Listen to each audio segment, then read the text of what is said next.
Google has been secretly working on an AI project that allows you to change camera angles in post-production. There's a brand new update to Flux that allows you to get even more realistic images, and a Chinese video company is giving Runway a serious run for its money.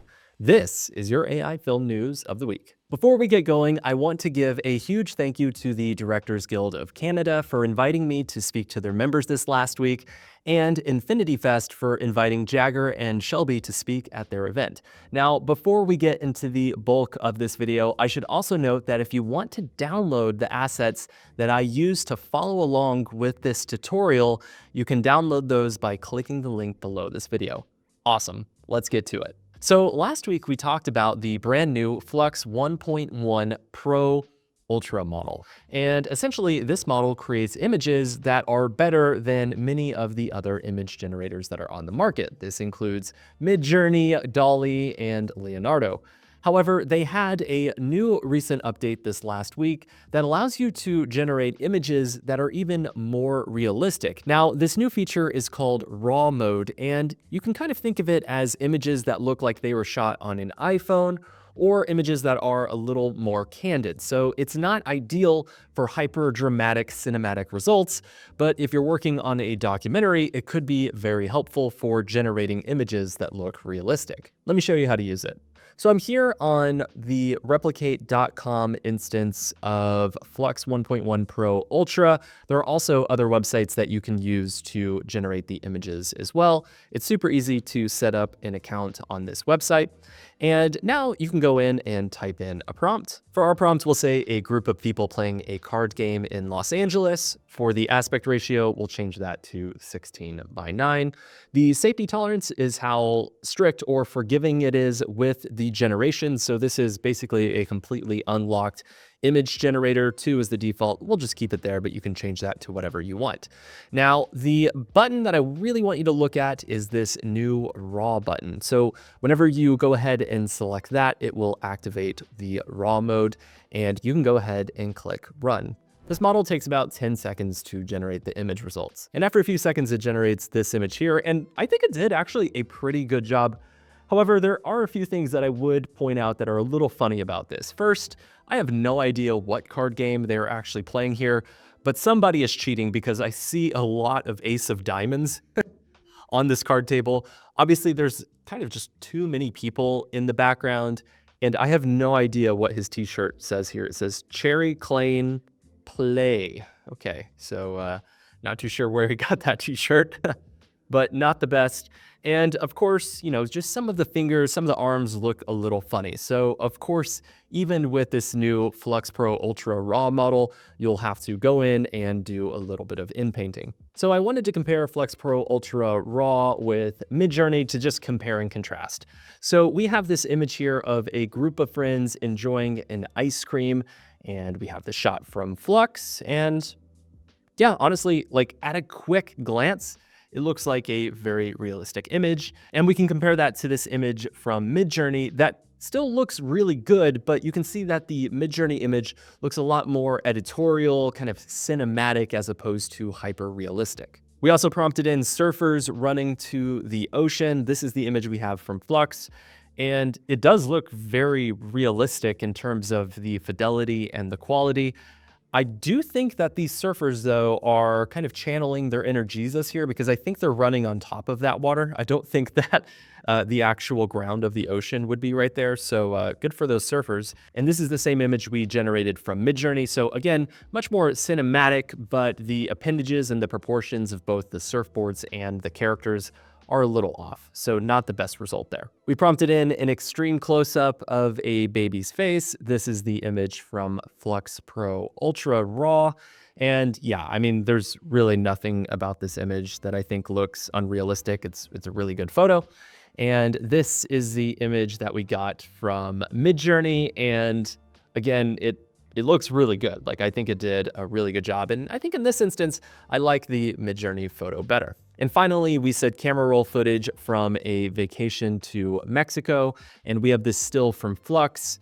And it really does have a very natural looking organic film grain quality to it. The color grading looks nice. And if this was taken from a still of somebody, from their camera, maybe it's like a 16mm camera, and they're standing on a cliff, I honestly would think that it looks realistic. And this is the same prompt inside of Midjourney. And you can see that it's very contrasted. It really looks like a still from one of those like luxury travel videos. So it did a good job at generating an image. It's just not the lower res quality that we were looking for. So that can be one of the challenges whenever you are working directly inside of Midjourney. I think that the raw mode inside of Flux is really fun. So if you're looking to create hyper-realistic images that look like they were shot inside of day-to-day life, be sure to check it out. There have been a ton of new tools recently that allow you to train models on people's faces so that you can generate the same person again and again. Well, the folks at FreePik just came out with their own ability to create custom characters directly in their platform. Let me show you how to use it. All you have to do is go to the FreePik website and click on AI Image Generator. Once you're on this page, you can go ahead and click the character icon and go ahead and click New Character. From here, you can give your character a name. We'll say Jagger, and you can select the gender. And from here, you now have the ability to upload images. So here are some pictures of Jagger, who is on the Curious Refuge team. So let's say that we wanted to generate images of her again and again. Well, all we have to do is drag and drop the images directly into FreePik. And go ahead and click Ultra if you want to get the best quality possible, which of course we do. And you can go ahead and click Create Character. While we go ahead and wait on that training to happen, I'm going to go ahead and use one of the base characters that are already in here. We'll go ahead and use John here. So all you have to do is type in a prompt. So we can say a cinematic still of, and then we can bring in John at a farmer's market. Cool. And go ahead and click generate. Okay, let's take a look at the images here. So we have image number 1 of John. Okay, and is that a tape ruler? Maybe he's like measuring how big these tomatoes are here. We have image number 2, and yeah, that is John. I have no idea what he's wearing around his neck. Is that supposed to be a camera? Not entirely sure. We have image number 3 here, and John's just like leaning over trying to sell us. I'm guessing those are artichokes, not entirely sure. And then final photo here, and this one actually, this looks pretty good. And you can see that it has real nice lighting. The composition looks really good. The colors look nice. And I think honestly, this is one of the more realistic images that I've seen from AI in a little while. Now we went ahead and used our trained models to create images of Jagger here. So we have this first one of her dressed as a 1920s flapper, and yeah, I think it did a pretty good job. We have this one of her wearing a big hat on the beach. You can see, yeah, looks good. It's not the most realistic image. It kind of is coming across as somewhere between photography and concept art, but not a bad image. We have this one here of her sitting on a carnival ride, and this is kind of horrifying, or the busiest carnival ride in the history of the world.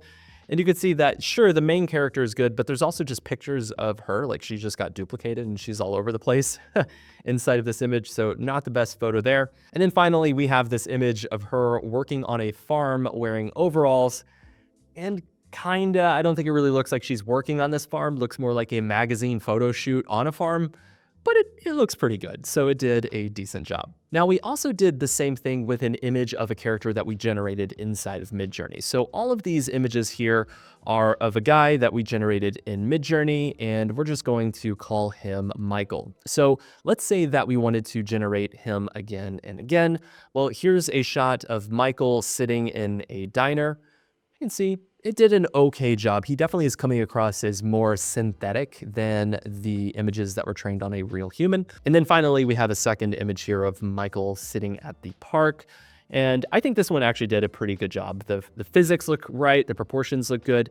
Obviously, he is coming across as a bit of a synthetic character. And then you'll also notice that the background is also coming across as slightly synthetic. So it does seem like if you use a synthetic character, it will push the overall generation for the rest of the image to be slightly less realistic. So FreePik has also come out with the ability to train a custom style. So not just a character, but also the style of the image that you're looking to generate. So in order to do that, all you have to do is go to Style. And from here, there's all sorts of different styles that you can select. Of course, you can play around and select with those if you want to. We'll go ahead and click New Style to create our own. And for our style, I'm going to say mid-century 2D. And we will select images and go ahead and click on Upload Images. So I have these 2D images that are kind of in a mid-century vector style here. And we'll go ahead and select all of those images and bring them into FreePik. And when you're ready, go ahead and click Create Style. So our custom model has been trained. It took about 3 to 5 minutes. We'll go ahead and select our new model here. And let's say a 2D mid-century vector image of a coffee cup. And we'll go ahead and click Generate. Okay, let's take a look at our results here. So you can see that 3 out of the 4 are really more of houses because the training data was basically entirely houses. But the final image here actually looks pretty darn good. Like it really did that shadowing in a very natural 2D, hard line vector style. And it did a really, really good job. So of course I would probably go in and paint out the palm trees here. But I think that really, as long as you play around with it and go back and forth, you can generate some pretty cool results. And I should note that it has this slider here. So if we kind of turn the strength down maybe to about 70% and go ahead and click generate, I'm curious about the results that we get. Okay, cool. So you can see that all of these images now are much more in line with what we're looking for. So we have this image here. We have this image here, which looks pretty good. I do think that cup is a little more 3D than what I'd be looking for. So maybe not the best result on the cup part. We have this image here. That looks very good. And then we have this image as well. So it did a good job. It's awesome to see more tools allowing us to get consistent characters and styles. Our research team at Google has unveiled a brand new AI video editing tool that looks like it could completely change the way that we approach post-production. So the tool is called ReCapture, and essentially it allows you to change camera angles in post-production. It's pretty wild, and they have some pretty interesting examples over on their website. The tool is really interesting in the way it works. It's basically a 2-part process. The first part is where you basically type in a prompt to generate the new movement that you're looking for, and it creates just a really rough video that doesn't look very good. But the second part is really where the magic is, because it creates a custom LoRa model based on the input footage that you put into the system. So basically, it creates a custom model that can reskin any video that is generated. So it takes that rough video, reskins it with the new model, and generates an output that looks pretty good. There's some pretty interesting examples over on their website. For example, we have this shot here of this woman drinking, I'm guessing, orange juice. And you can see the source video is her bringing the orange juice up to her mouth. And then they typed in the prompt, tilt up, and it generated new footage. That's completely new information that wasn't there. We have this footage here of this tiger yawning, and you can see we typed in a prompt to pan to the left, and it created completely new footage. It also can do really complex results. So we have this source video here of this like Pomeranian sitting on a couch, and you can type in a prompt that zooms in with rotation, and it creates this just crazy camera movement, and it looks fairly realistic. And then finally, we have the shot here of this dachshund puppy, and the source video is just the dog being super cute. And then we can generate an orbit shot with rotation, and you can see that it kind of distorts the dog's face there towards the end. So it's definitely not a magic bullet, but it's still not too bad. Unfortunately, this tool is not currently available, but if you want to learn more, you can click the link below this video. There was some news this last week that a Chinese company called Zipoo is about to release an AI video generator that can create videos that are 10 seconds long in 4K and at 60 frames per second. So obviously that is a huge technological jump forward compared to a lot of the video generators that we have now that are basically generating videos in about 720p.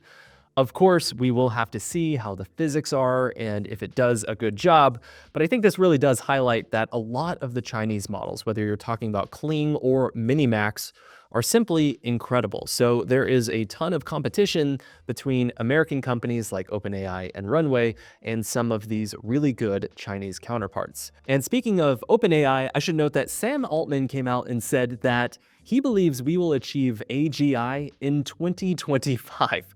So obviously the AI race has been incredibly fast, but this is faster than basically anybody predicted. Essentially, he believes that machines will be capable of thinking and adapting like humans at human level cognition next year. And this really is coming on the heels of some of the updates that we've seen from tools like Anthropic that allow computers to take actions on your machine. So you can type in a prompt and it will basically do an action on your behalf.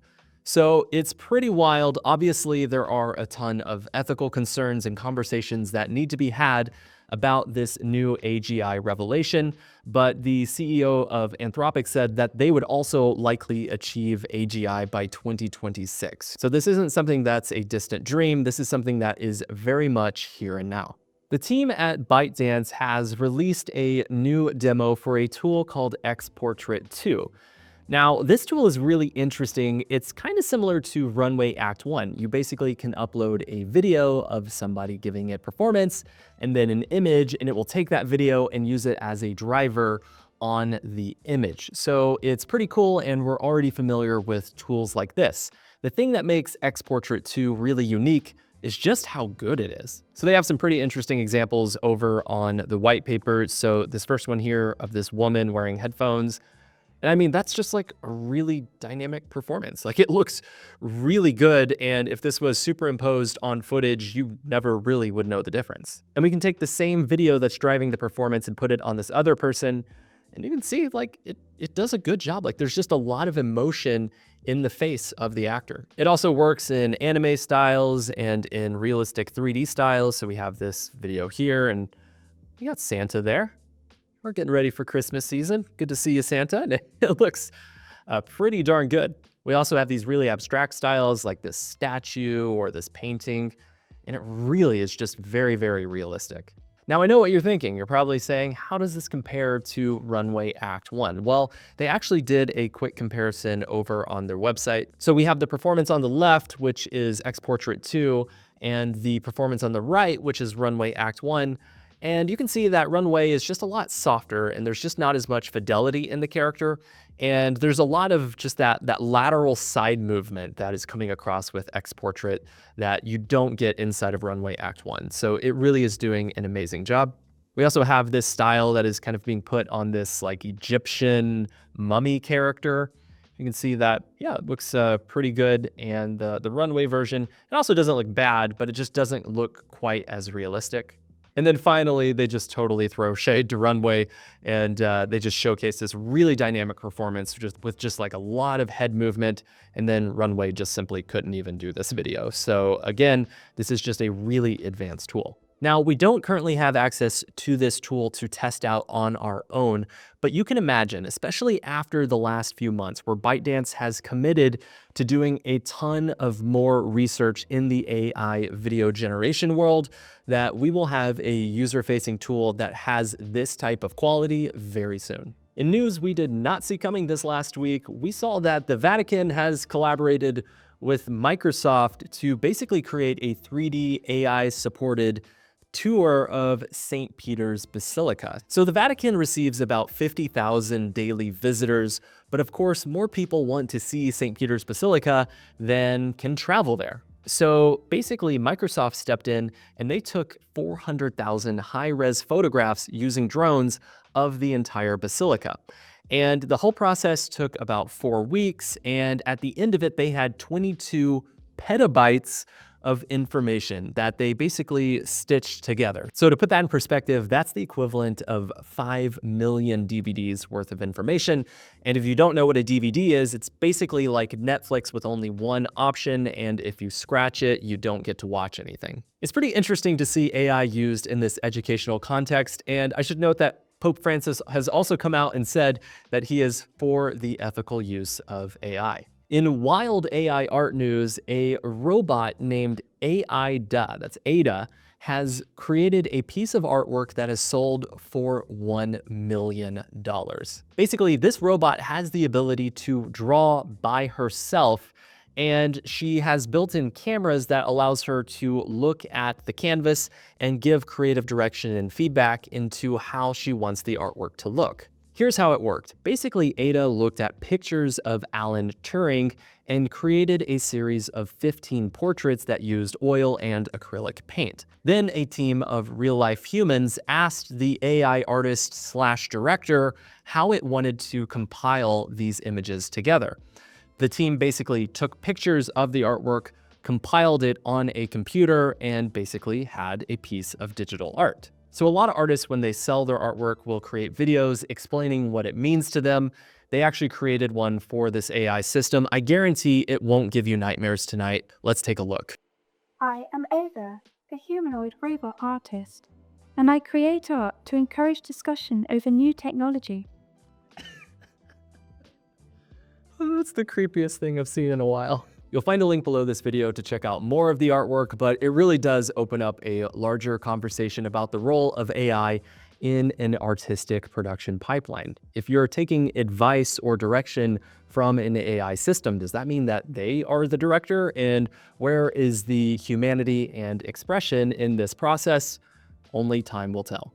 Gladiator 2 is making the rounds right now, and of course, it was directed by the legendary Ridley Scott. So Ridley, of course, directed Blade Runner, which laid the groundwork for a lot of the sci-fi aesthetics that we are used to in modern sci-fi cinema. However, just this last week, he actually came out and said that he was interested in using AI for animation, which is really cool because we actually came out with an AI animation course that starts just in a couple weeks. Ridley said that he's really interested in how AI can speed up the production process and make films less expensive. And remember, just last week, the Russo brothers hired their own AI scientist for their own production company. So as big name directors come out and say that they're very much interested in AI, I can only encourage you to develop your own AI skills to open up the opportunity for potential collaborations. And that brings us to our AI films of the week. So the first film I want to highlight is called Copernicus by Mark Wachholz, who actually won our AI trailer competition last summer. The film is basically a teaser for a sci-fi drama series, and it follows the story of a self-aware AI named Copernicus who will either save or end humanity. It has an excellent ominous sound design, and of course the curation is on point, so great job with the project, Mark. The next project I want to highlight is called The Symbol by Mathieu Samson. It's a psychological horror story about a Gulf War veteran who is haunted by an ancient symbol. And basically the POWs are forced to watch a film that basically makes them go insane. The visuals are really gruesome. It's super over the top, but I think that Mathieu did an amazing job with the project. And then finally, our last film is called Nalvora by Mehdi, Saqi. And it's basically an exciting fantasy story with vibes of like ecological and environmental awareness. The lip syncing also looks really good, so I think you really knocked it out of the park with this project. Again, if you want to submit your own films for AI Films of the Week, or to get it inside of our AI film gallery at Curious Refuge, be sure to click the link below this video to submit your film. And I also want to highlight the fact that there are AI filmmaking meetups happening all around the world. And if you would ever want to host an AI filmmaking meetup in your area, we would love to partner with you to make it happen. We've hosted meetups in multiple continents, and we just had one a couple weeks ago in Los Angeles where over 100 people showed up. It was an amazing time. So if you want to host one in your area, you'll find a link below this video to a form where you can chat with our team. We would love to work with you to make it happen.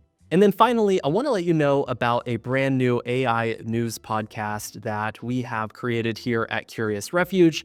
I've partnered with Fred Greenstein and Jagger Waters to basically go into more commentary about this week's news in AI. So we'll get into all of the stories that we weren't able to cover inside of this episode and just share more of our opinions and give a little more insight into the news. So if you're looking for a great conversational way to stay up to date on all the latest AI film news, you can go check out that channel by clicking the link below this video. And of course, you can subscribe to the Curious Refuge podcast in Apple Podcast or in Spotify. Okay, thank you so much for listening to this episode of AI Film News. I hope you found it to be interesting. Of course, you can like and subscribe here on YouTube to get the latest AI news and tutorials directly here on the platform. And you can get a free AI filmmaking course by visiting Curious Refuge. Click that little blue button in the top right corner, and we would love to meet you inside of our AI community. Cool. Thank you so much for watching. I hope you have an amazing week.